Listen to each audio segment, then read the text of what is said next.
نحمده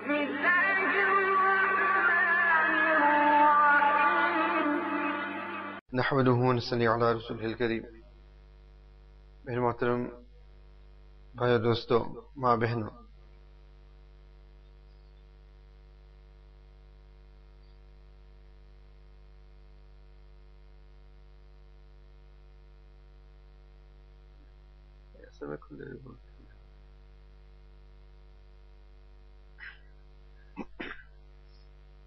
نہ پھر یہ بچے اثر نماز کے لیے بھی نہیں آئیں گے،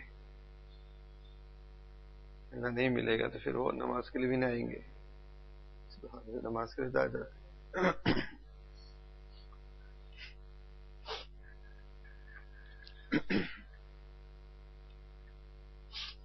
اور آپ بھی ایسے ہی ہے، سیری نہ ہو تو فجر کے لیے نہیں آ رہے. لیکن آج کل جو مسجدوں میں سیری کے لیے، فجر کے لیے کچھ مصلی آ جاتے ہیں، مصلی ہو جاتے ہیں، وہ بھی اسی لیے آتے ہیں سیری کے لیے. ورنہ سیری نہ کرنا ہو تو پھر فجر کے لیے اٹھے بھی کون. لیکن کیونکہ اب پیٹ کا مسئلہ ہے اور لمبا دن بھی ہے، اتنے گندے بھوک سے رہنا، یعنی افطاری سے لے کر دوسرے دن افطاری تک جو ہے پھر لمبا روز ہے. اب چونکہ وہ پیٹ کی فکر ہے، اس لیے فجر کے لیے اٹھنا آسان ہو جاتا ہے، یا فجر تک بیدار رہنا جو ان سے بھی شکل ہو، اٹھنا یا بیدار رہنا بھی آدمی کے لیے آسان ہو جاتا ہے، کیونکہ اس کو اصل اس کا مقصد فجر نہیں ہے، اصل مقصد اس کا پیٹ ہے، سیری کرنا ہے. تو جان سے محبت ہے، پیٹ سے، کھانے سے محبت ہے، اس لیے اس سے جو ہے نماز بھی ادا ہو جاتی ہے. کاش کہ جو ہمیں ہر حالت میں، ہر وقت جو ہمیں کھلاتا پلاتا ہے، اگر اس کی محبت ہوتی تو آدمی ہر وقت جو ہے ہر نماز کا پابند ہو جاتا، اللہ سبحانہ و تعالیٰ کی ہر عبادت پر پابند ہو جاتا. گزشتہ کل کی مجلس میں جو بات ہو رہی تھی، اللہ تعالیٰ کو ہر وقت راضی رکھنا، تو یہ اسی وقت ہے جب اللہ سبحانہ و تعالیٰ کی محبت دلوں کے اندر ہو، تو پھر آدمی اللہ سبحانہ و تعالیٰ کی مرضی کے مطابق ہی اپنی زندگی کو گزارے گا. اللہ تعالیٰ کی ہر اطاعت جو ہے اس کے لیے آسان ہو جائے گا، جبکہ یہ سب چیزیں اس کے سامنے ہوں. اب دیکھیں اللہ سبحانہ و تعالیٰ اللہ تعالیٰ تو ہر وقت ہمیں کھلاتے ہیں. اگر ہم اللہ تعالیٰ کی عبادت کرے یا نہ کرے، اللہ کو یاد کرے یا نہ کرے، یہاں تک کہ جو غیر مسلم ہے، کافر ہے، اللہ تعالیٰ اس کو بھی کھلاتے پلاتے ہیں. اور صرف کھلاتے پلاتے نہیں بلکہ اللہ سبحانہ و تعالیٰ ان کو خوب کھلاتے پلاتے بھی ہے. لیکن ہم اللہ سبحانہ و تعالیٰ کو یاد بھی کرتے ہیں تو جب کوئی مطلب ہو، غرض ہو، اس وقت اللہ سبحانہ و تعالیٰ کو ہم یاد کرتے ہیں. اگر اللہ سبحانہ و تعالیٰ نے ہمیں جو پیدا کیا تو اللہ سبحانہ و تعالیٰ کو ہمیں پیدا کرنے کا کوئی مطلب غرض نہیں تھا. اور اللہ سبحانہ و تعالیٰ نے کس شان سے بنایا، پیدا کیا کہ اللہ سبحانہ و تعالیٰ نے ہمیں مٹی سے بنایا، اور پھر اس مٹی کو اللہ سبحانہ و تعالیٰ نے نطفے کی شکل میں اس کو محفوظ کیا، اس کو ایک محفوظ جگہ پہ ٹھہرا دیا، جس سے پھر وہ نطفہ تو ہے وہ خون بن گیا، خون بن کے جو پھر وہ گوشت کا لوترا بنا، جس کے ذریعے سے پھر جو ہے وہ ہڈی بنی، اور ہڈی پر پھر گوشت بنا. اس طریقے سے اللہ سبحانہ و تعالیٰ نے ماں کے پیٹ کے اندر ایک محفوظ جگہ میں اللہ سبحانہ و تعالیٰ نے ہماری پوری تخلیق پیدا کی، اس میں جو ہے آدمی یہ مٹی سے لے کر نطفہ سے جو ہے ایک جسم بنی ماں کے پیٹ کے اندر. اور یہ سب چیزیں خود بخود ہونے لگی.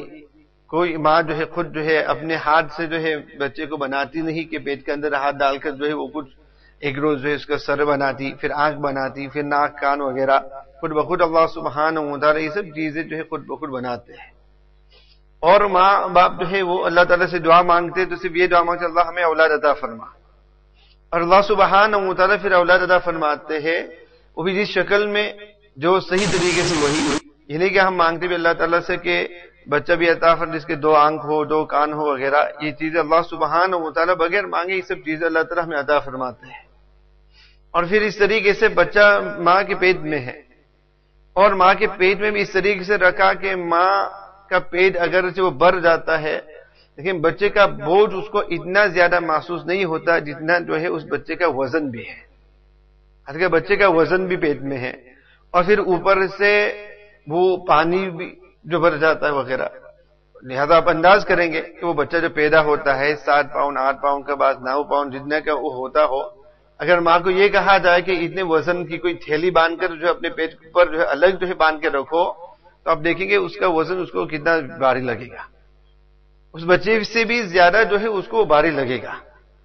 اللہ سبحانہ و تعالیٰ نے جو ہے اس طریقے سے ایک اہتمام کے ساتھ ہماری تخلیق فرمائی، اور پھر جب یہ بچہ پیدا بھی ہوا تو اللہ سبحانہ و تعالیٰ دیکھا کہ دیکھو ابھی بچے کے منہ میں جو دانت نہیں ہے، دارے نہیں ہے کہ وہ جو ہے کوئی چیز جو ہے کھا سکے، چبا سکے، کاٹ سکے، تو اللہ سبحانہ و تعالیٰ نے پھر اس کی غذا کے لیے ماں کی پستان کو ہی رکھ دیا اور دو نالی رکھ دی، ایک سردی کے لیے، گرمی کے لیے، جس میں گرم سرد دودھ، کہ اللہ سبحانہ و تعالیٰ یہ انتظام فرما دیا اور یہ اس کی غذا بنا دی۔ اور پھر جب دانت نکلنے لگے تو پھر اللہ سبحانہ و تعالیٰ نے اس کے لیے جو ہے الگ غذا بنا دی، جس کے ذریعے سے جو ہے اس کو چھپا کر جو ہے اس کو کاٹ کر جو ہے وہ کھا سکتا ہے۔ اللہ سبحانہ و تعالیٰ نے یہ پورا نظام اس کے لیے پیدا فرمایا۔ پھر اللہ سبحانہ و تعالیٰ نے اس بچے کے پرورش کے لیے ماں باپ دیے، باپ کا شفقت عطا فرمایا اور ماں کی بے قراری دی اس کو، جس کی وجہ سے وہ محنت کر کے بچے کی پرورش کرتے، اس کی تربیت کرتے، سوئیں گے نہیں جب تک بچہ نہ سوئے، کھائیں گے نہیں جب تک بچہ نہ سوئے۔ یہ سارا انتظام اللہ سبحانہ و تعالیٰ نے کیا، اور کیوں کیا؟ اس لیے نہیں کہ بڑا ہو کر جو ہے اللہ تعالیٰ اس سے کوئی چیز چاہیے۔ دنیا میں کوئی کسی کی پرورش کرتا ہے، کوئی کسی کے لیے کوئی کام کرتا ہے، اس کو کوئی فیور کرتا ہے، تو وہ فیور بھی کیوں کرتا ہے؟ یوں تو کہتا ہے کہ it's only I am doing you a favour, لیکن وہ حقیقت میں فیور نہیں ہے۔ اس کا مقصد یہی ہوتا ہے کہ جب ہماری باری ہو تو اس وقت جو ہے ہمیں بھی فیور چاہیے، اس وقت پھر وہ یاد دلائے گا کہ ریممبر دا فیور، اس وقت پھر وہ یاد دلائے گا اس کو کہ وہ فیور جو ہے وہ باقی ہے، ابھی کوئی نہ کوئی مطلب اور غرض ہوتا ہے، اس کو کوئی نہ کوئی مطلب غرض ہوتا ہے۔ اللہ سبحانہ و تعالیٰ کا ان تمام چیزوں میں ہمیں جس طریقے سے یہ تو ایسی دو تین مثالیں دے دی، ورنہ اللہ سبحانہ و تعالیٰ کی جو تخلیق ہے، جو اشعار جو 2 دن پہلے اثر کے سنائے گئے تھے کہ ارض و سما، چاند و سورج، ان تمام چیزوں میں دیکھ کر ہمیں اللہ سبحانہ و تعالیٰ نظر آتا ہے، ان چیزوں کو میں دیکھ کر ہمیں اللہ سبحانہ و تعالیٰ کی پہچان نصیب ہوتی ہے۔ تو اسی طریقے سے انسان کی جو تخلیق ہے، اللہ سبحانہ و تعالیٰ نے انسان کو کس طریقے سے پیدا فرمایا ہے، اسی طریقے سے جو پورا نظام ہے، بلکہ پورا جسم تو دور کی بات ہے، آدمی صرف اللہ سبحانہ تعالیٰ جو ایک ہی چیز بن، جو آنکھ ہی کو لے لیجئے یا کان کو لے لیجئے، ناک کو لے لیجئے، ایک ہی عضو کا آپ دیکھیں گے تو اس کے ماہرین آپ کو کیا کیا چیزیں بیان کریں گے کہ اللہ سبحانہ وتعالی نے کس طریقے سے انسان کو بنایا ہے۔ تو اس طریقے سے اللہ سبحانہ وتعالی نے یہ سارا کچھ ہمارے ساتھ کیا، کبھی یہ نہیں چاہا ہم سے کوئی چیز اس کے بدلے میں کوئی مطلب تھا اللہ تعالیٰ کا، لیکن ان تمام چیزوں کے باوجود اور ہم دنیا میں آئے، خوب کھائے پیے اور اب بھی خوب جو ہے کھاتے پیتے بھی ہے، لیکن جیسے ہی ہم وہ عمر کو پہنچے جب ہمیں کوئی شعور آیا تو ہم جو ہے اللہ سبحانہ وتعالی کے نافرمان ہو جاتے ہیں۔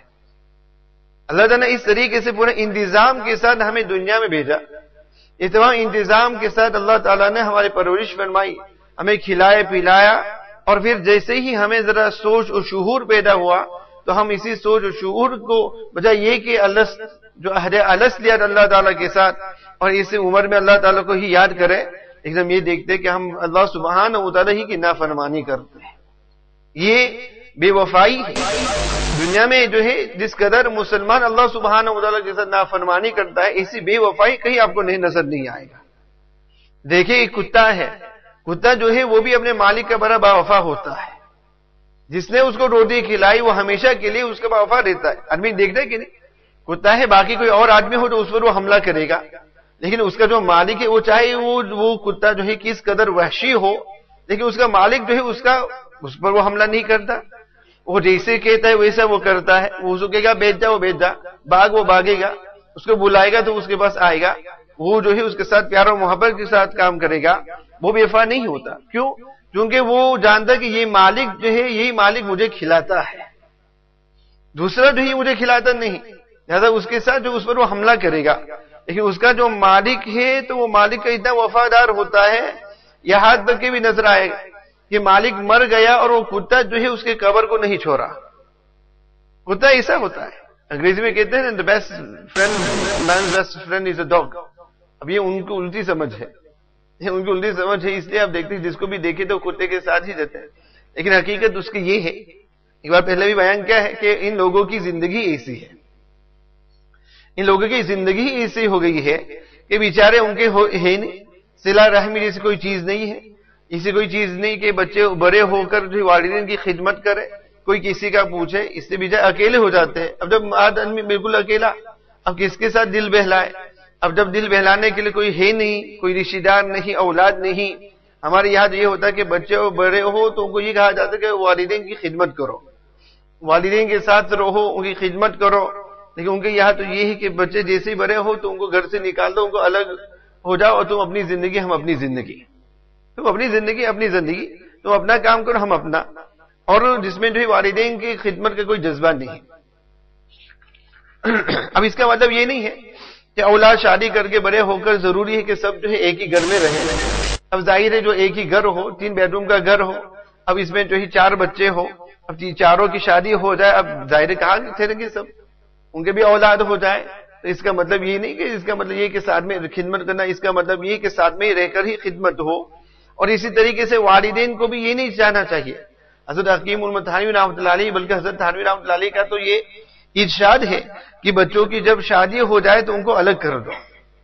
حضرت کا تو یہ تعلیم ہے کہ ان کو الگ کر دو، کیونکہ بہت کم ایسا ہوتا ہے کہ سب میں جو ہے وہ اتفاق بھی ہو اور مزاج میں ملاؤ ہو۔ یعنی اب جو بہو آئے گی اس کے اور ساس کے مزاج میں جو ہے یہ ضروری نہیں کہ ہر وقت جو ہے کہ ملاؤ ہو۔ اگر مزاج بنتے ہو اور ساتھ میں رہتے ہو تو پھر گھر چل سکتا ہے، اس کا یہ نہیں کہ ضروری کہ الگ ہی ہو جائے۔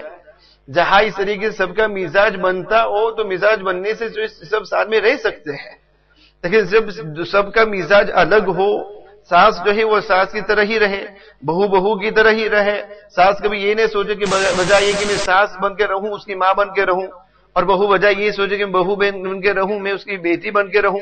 اس طریقے سے میں اپنے والدین کی ماں کی سیوا کرتا ہوں، اس کی خدمت کرتا ہوں، چلو ساس کی بھی جو ہے خدمت کروں، اور بجائے یہ کہ ساس یہ سوچے کہ جس طریقے سے مجھے اتنی فکر رہتی ہے اپنی بیٹی کی، یہ بھی تو میرے گھر کی بیٹی ہے۔ اگر اس طریقے سے رہتے ہو تو الگ بات ہے، اور اس مزاج سے رہیں گے تو پھر ظاہر ہے کہ نبا ہوگا۔ لیکن اگر ساس جو ہے وہ یہ چاہتی ہے کہ دیکھو جیسے میں کہوں ویسے ہی ہونا چاہیے، جیسے میں چاہتی ہوں ویسے ہی یہ گھر چلنا چاہیے، اور وہ بیچاری بہو اس کا مزاج الگ ہے، وہ کسی اور طریقے سے پلی ہوئی، ان کو کچھ اور آتا ہے، وہ اپنا کرنا چاہتی ہے، یہ اپنا کرنا چاہتی ہے، تو اس لیے جو حضرت تھانوی رحمۃ اللہ فرماتے ہیں الگ کر دو۔ اور اگر ایک ہی گھر ہو تو یہاں تک کہ فقہا فرماتے ہیں کہ اگر ایک گھر ہو تو دونوں کے چولہے جو ہے الگ کر دو، کیونکہ تمام فتنہ کا جڑ جو ہے یہ چولہا ہے۔ جو کچن ہے جو ان کا مرکز یہی ہے، ان کی آفس جو ہے ان کے لیے کچن ہی مین تھنگ ہے۔ ایک کچن ہو،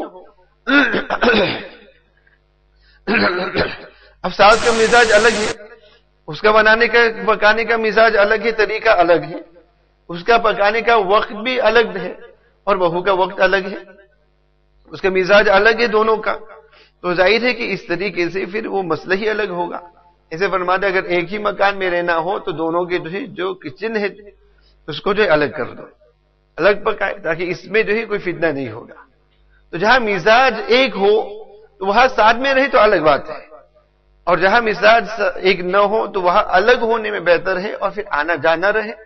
اس میں کیا ہوگا کہ محبت رہتا ہے، ساتھ میں رہیں گے تو ظاہر کہ لڑائی جھگڑا ہوگا، لڑائی جھگڑا میں ظاہر ہے کہ محبت کہاں رہے گی؟ تو بجائے یہ کہ وہ ایک فضا بن جائے لڑائی جھگڑا کا وغیرہ، تو وہ الگ ہو، الگ اپنا جو ہے رہے، اور آنا جانا ساتھ میں رہے، تو اس آنا جانا ایک رہے گا، تو اس میں جو ہے محبت بھی برقرار رہے گا، محبت بھی رہے گی۔ یہ اللہ والوں کی سمجھ، ہمارا آپ کی سمجھ جو اپنی جاہلانہ سمجھ ہوتی ہے ہر وقت، لیکن اللہ والے جو ہوتے ہیں، اللہ سبحانہ و تعالیٰ ان کو جو ہے شریعت دی، اور اسی لیے کہ شریعت جو ہے یہ ان کا مزاج بن جاتا ہے۔ شریعت کے بالکل طور سے جو شریعت جو چاہتا ہے، شریعت کا جو مزاج ہے وہی ان کا مزاج ہو جاتا ہے، تو ان کا سوچ سمجھ بھی جو ہے وہی شریعت کے مطابق ہو جاتا ہے۔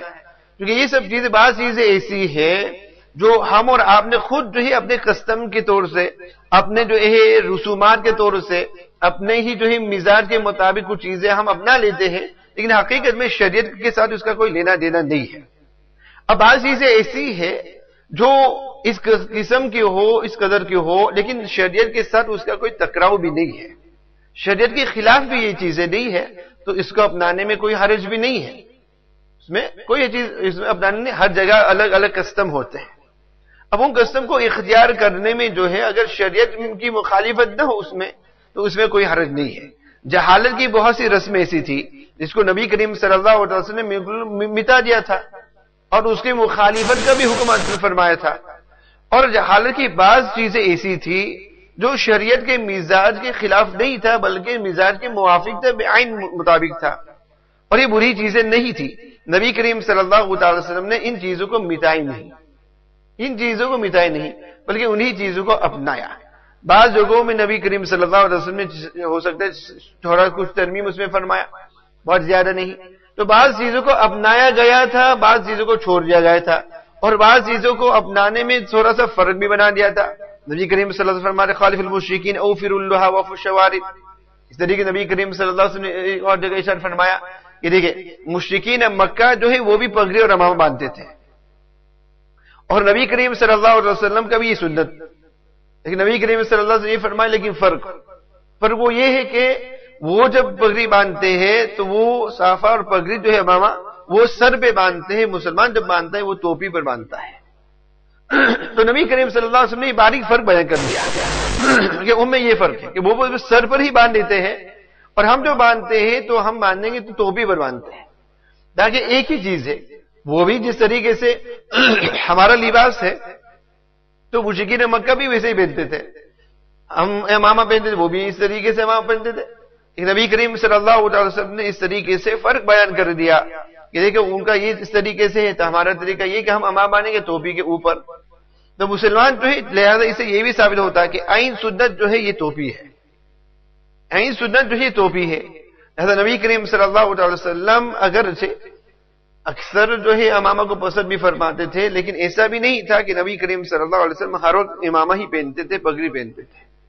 جس طریقے سے پگڑی باندھنا سنت ہے، پگڑی نہ باندھنا بھی سنت ہے. گھروں کے اندر نبی کریم صلی اللہ علیہ وسلم جو ہے صرف ٹوپی پہنتے تھے، اب بہت دفعہ باہر جاتے تو بغیر ٹوپی بھی جاتے تھے. لہذا جو کوئی پگڑی کو لازم بھی نہیں سمجھنا چاہیے، اور جن کو جو ہے یہ پگڑی پہننے کا شوق سنت پر عمل ہو، جو پگڑی پہنتے بھی ہے تو ان کی نیت بھی یہی ہو کہ نبی کی سنت کے عمل کی وجہ سے ہم پگڑی پہنتے ہیں، اور وہ دن میں جو ہے کوئی نہ کوئی وقت ایسا بھی متعین ہو جبکہ جو ہے ہم پگڑی نہ باندھیں، ورنہ اسی سنت جو جس میں مواظبت نہیں، پابندی نہیں، اس کو پھر پابند کر لینا یہ بھی غلط ہے.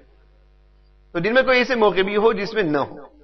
اور ہمیں بھی چاہیے کہ وقتاً فوقتاً کبھی کبھار اس سنت پر بھی عمل کر لے.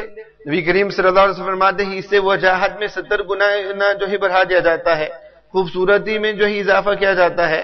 نبی کریم صلی اللہ علیہ وسلم فرماتے ہیں کہ وہ نماز جو پڑھی جاتی ہے امامہ کے ساتھ اور وہ جس میں امامہ نہ ہو 70 گنا کا فرق ہے.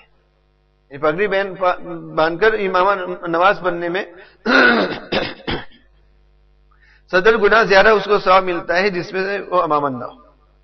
اور سب سے ایک فرق یہ بھی ہے کہ جو بھی اللہ سبحانہ و تعالیٰ اس کے چہرے پر ایک وجاہت عطا فرماتے ہیں. اسے تو آپ دیکھتے کہ غیر مسلمین جو ہے پگڑی والے سے اتنے ڈرتے ہیں. میں اکثر کہتا ہوں جس کو ہمیشہ یہ ڈر ہوتا ہے کہ کہیں باہر ہم جائیں گے تو یہ کوئی ہم پر حملہ کریں گے، کوئی ذرا ہم پر حملہ کرے گا، کوئی ہمیں جو ہے کوئی گینگ وغیرہ یہ ہمیں موب کر لیں گے، یہ کچھ کر لیں گے. ایسے میں یہ کہتا ہوں کہ دیکھو سنت لباس کو اختیار کر دو، سر پہ امامہ ہو، چہرے پہ داڑھی ہو، لمبا جبہ ہو تو کوئی تم پر حملہ نہیں کرے گا. یہ دیکھ کر ہی ڈر جائیں گے کہ پتہ نہیں امامہ کے اندر کیا بھرا ہوگا، تو اس کو چھیڑنا ہی نہ چھیڑے وہ بہتر ہے. داڑھی دیکھ کر وہ خود بھاگے گا، بجائے یہ کہ وہ تمہارے پیچھے بھاگے تو وہ داڑھی دیکھ کر ہی وہ خود بھاگے گا بھائی اس کو چھیڑنا نہیں ہے، یہ تو جو ہے بڑا جو ہے ٹیررسٹ قسم کا ہے تو اس کو کوئی چھیڑے گا نہیں. ایسے لوگ ڈرتے ہیں نا کہ ہم مسلمان بنیں گے تو لوگ ہمیں چھیڑیں گے، ہم پر حملہ کریں گے. تو یہ کہتا ہوں کہ دیکھو داڑھی نہیں رکھیں گے تو وہ ضرور حملہ کریں گے، کیونکہ جس کے چہرے پہ داڑھی نہ ہو تو وہ تو لگتا ہی ہے وہ عورت، وہ تو مرد کہاں لگتا ہے وہ. تو اس کے لیے تو یہ آسان ہے کہ چلو اس پر ہم حملہ کر لیں، اور جو چہرے پہ داڑھی ہوگا تو وہ بھی ذرا سوچے گا کہ یہ تو ہم سے زیادہ طاقت اور یہ تو مرد ہے، اب مرد پر کون حملہ کرے. اسے اگر کہتا ہوں کہ یا تو ہمیں کیا بننا ہے، شیر بننا ہے، شیرنی، شیر لائن، شیرنی جو ہے وہ لائنس کو کہتے ہیں. لائنس اس کے چہرے پہ داڑھی نہیں ہے، اب دیکھ لیں کہیں اس کے چہرے پر داڑھی نہیں ہے، اور جو شیر ہوتا ہے اس کے داڑھی پر اس کے چہرے پر داڑھی ہے، وہ مرد ہے، وہ مذکر، وہ یہ مذکر ہے، وہ مؤنث ہے. تو اسی طریقے سے اگر ہمیں بھی شیر بننا ہو، مرد بننا ہو، اصلی مرد نہ سب کہیں گے کہ بھائی ہم بھی تو مرد ہیں، جس کی داڑھی نہ ہو وہ بھی کہیں گے بھائی ہم بھی مرد ہے، کیا کوئی شک ہے تمہیں، ہم بھی تو مرد ہے، اصلی مرد. ورنہ وہ جلد تو یہی کہتا ہے نا, the best man can get, لیکن the worst man can get. جو مردانیت ہے, اس کی جو مرد ہونے کی جو علامت ہے, اسی کو تو وہ کھو بیچ رہا ہے, اسی کو وہ کھو بیچ رہا ہے. اس لیے جو داڑھی رکھ لو, لیکن اس نیت سے نہیں کہ داڑھی رکھ لیں گے تو کوئی ہم پر حملہ نہیں کرے گا, اس کے لیے کراچی میں آ جائے, اس نیت سے نہیں, اس نیت سے کہ نبی صلی اللہ علیہ وسلم کی سنت ہے. اور اس سے پہلے بھی عرض کیا کہ یہ فیشن بالکل فیشن ہو جائے, اس سے پہلے اس پر عمل کر لو. اور گزشتہ کل کی مجلس میں یہی بات ہو رہی تھی سنت, اتباع سنت, اتباع سنت کی اہمیت. اور اتباع سنت کا مطلب یہ بھی نہیں ہے کہ صرف داڑھی رکھ لے. بعض دفعہ ایسے بھی ہے جو جس نے داڑھی رکھ لی ہو, اب داڑھی رکھ لینے سے وہ یہ سوچے کہ اتباع سنت ہو گیا.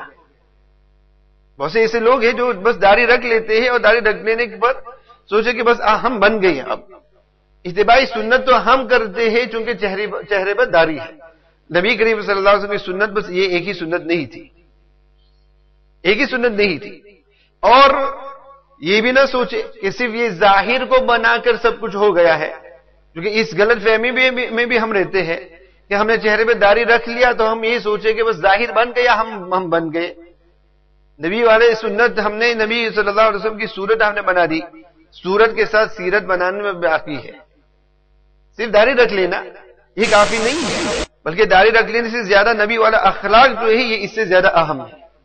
کیا فائدہ کہ آدمی جو داڑھی رکھ لیتا ہے دکھاتا ہے کہ میں سنت پر عمل کرنے والا ہوں, لیکن اندرونی حالت اس کی جو ہے اس کے بالکل الٹا معاملہ ہے.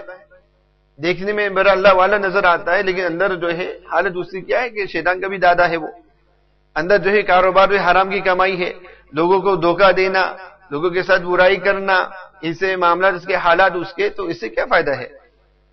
اور بعض جگہوں میں, بعض ملکوں میں داڑھی رکھ لینا تو وہاں کا رواج ہے.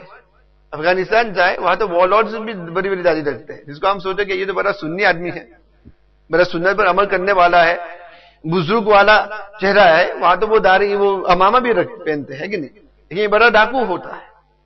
وہاں یہ تو ان کا کسٹم ہوتا ہے, وہاں امامہ پہننا ایک کسٹم ہے, داڑھی رکھ لینا ان کا ایک لباس ہے وہاں کا. تو جو بڑا یعنی ڈاکو ہوگا, بڑا شرابی ہوگا, تو وہ بھی وہاں حقہ پی رہا ہے, شراب پی رہا ہے, لیکن امامہ ہوگا سر پہ اور پوری لمبی داڑھی ہوگی. لیکن وہاں سنت کی نیت نہیں, وہاں تو ایک کسٹم ہے, اس لیے اس نے ان کا پہچان ہے, اسے اس طریقے سے جو ہے پہنا, اس نے جو ہے لگا دیا اس کو. حضرت تھانوی رحمۃ اللہ علیہ حقہ پر فرماتے ہیں کہ یہ جو ہے چور ہے, بڑا چور ہے, وقت کا چور ہے.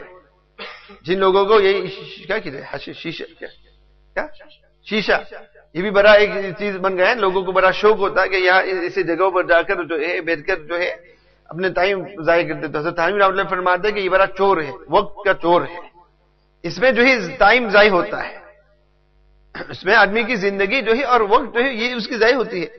اور یہ وقت جو ہے یہ بہت قیمتی چیز ہے. جنا وقت وہ وہاں ان فالتو چیزوں میں وہ ضائع کر دیتا ہے, اللہ سبحانہ و تعالیٰ کی یاد سے وہ اپنے آپ کو محروم کر رہا ہے. زندگی جو ہے اس کی اس سے ضائع ہو رہی ہے.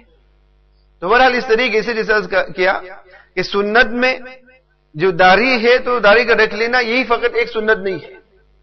اور آدمی کا تقوی اس کے داڑھی کے سائز اور لمبائی پر جو ہے یہ بھی جو ہے اس کی پیمائش نہیں کی جاتی. جس کی جتنی زیادہ لمبی داڑھی ہے اتنے زیادہ متقی ہے, یہ بھی نہیں ہے.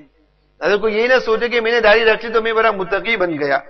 ورنہ آپ دیکھیں گے کہ بہت سے لوگ ایسے ہیں جو تقوی میں جو ہے بغیر, جن کی داڑھی نہیں ہے وہ داڑھی والوں سے بھی تقوی میں جو ہے ان سے بہت آگے ہے. بہت سے ایسے ہیں جو ان کے چہرے پہ داڑھی نہیں ہے لیکن اللہ سبحانہ و تعالیٰ کے بڑے قریب بھی ہے. اگر اسے یاد رکھنا چاہیے کہ اگر اللہ تعالیٰ کی کامل محبت پانا چاہتے ہیں تو جب تک نبی کریم صلی اللہ علیہ وسلم کی سنت پر عمل نہ ہوگا یہ کامل درجے سے آدمی حاصل نہیں کر سکے گا. تو اس میں دو چیزیں ہیں. ایک تو وہ جس کی داڑھی پر جس کے چہرے پر داڑھی ہو وہ اس فہم میں نہ ہو کہ بس اس نے سنت پر عمل کر دیا اور وہ بن گیا ہے. اب تو بہت کچھ بنانا ہے. جس طریقے سے سورت کو بنایا ہے سیرت کو بھی بنانا ہے, اور سیرت کا بنانا سورت سے بڑا مشکل ہے. سورت بنا دینا اتنا مشکل نہیں ہے, اگرچہ یہ بھی آج کے دور میں بڑا مشکل ہو گیا ہے. اگر مشکل نہ ہوتا تو آج جو کوئی بھی ایسا نہیں ہوتا جس کا چہرہ, جس کا ظاہر جو ہی سنت کے مطابق نہ ہوتا. تو یہ بھی آج کے دور میں مشکل ہے, لیکن اس سے زیادہ مشکل جو ہے سیرت کا بنانا ہے, اپنا اخلاق, نبی والا اخلاق بنانا, یہ بھی بہت مشکل ہے. اس پر بھی سوچنا چاہیے. اور نہیں کہ آدمی جو ہے داڑھی رکھ لی اس نے لیکن اس کی زبان بالکل جو ہے